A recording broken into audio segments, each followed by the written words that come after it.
দাউদকান্দি এবং মেঘনা এবং কুমিল্লা ২, হোমনা এবং তিতাস, এই দুইটাকে প্রস্তাবনা করে নির্বাচন কমিশন সীমানা নির্ধারণ করেছিলেন।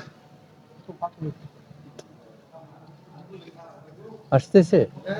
আচ্ছা, সীমানা নির্ধারণ করেছিলেন। এই সীমানা নির্ধারণের বিরুদ্ধে আপত্তি দাখিল করেছিলেন। সেই আপত্তি দাখিল করেছিলেন আমাদের নির্বাচন কমিশনে আপত্তি দাখিল করেছিলেন। সেই আপত্তি দাখিলে অধ্যক্ষ সেলিম ভুইয়া উনি একজন আপত্তি দাখিল করেছিলেন। ওনাদের আপত্তিটা ছিল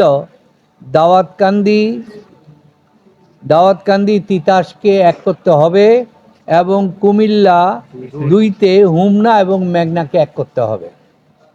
তো এইটা ২০২৪ সালে যে নির্বাচন হয়েছিল ওই নির্বাচনে ছিল, কিন্তু এর আগে ২০০৮, ২০১৪, ২০১৮ নির্বাচনে ওই আজকে যেটা আছে কুমিল্লা ১-এ দাউদকান্দি মেঘনা এবং কুমিল্লা ২ দাউদকান্দি হোমনা তিতাস ছিল।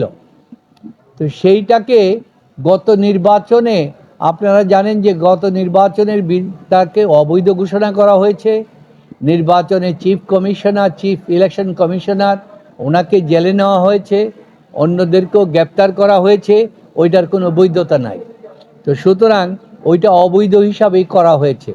তো বর্তমান নির্বাচন কমিশন যখন এটা করে বিজ্ঞপ্তি দিলেন এবং সেখান থেকে তাদের আপত্তি আহ্বান করলেন, নির্বাচন কমিশনে বিশদভাবে 2 ঘন্টা আলোচনা হয়েছে।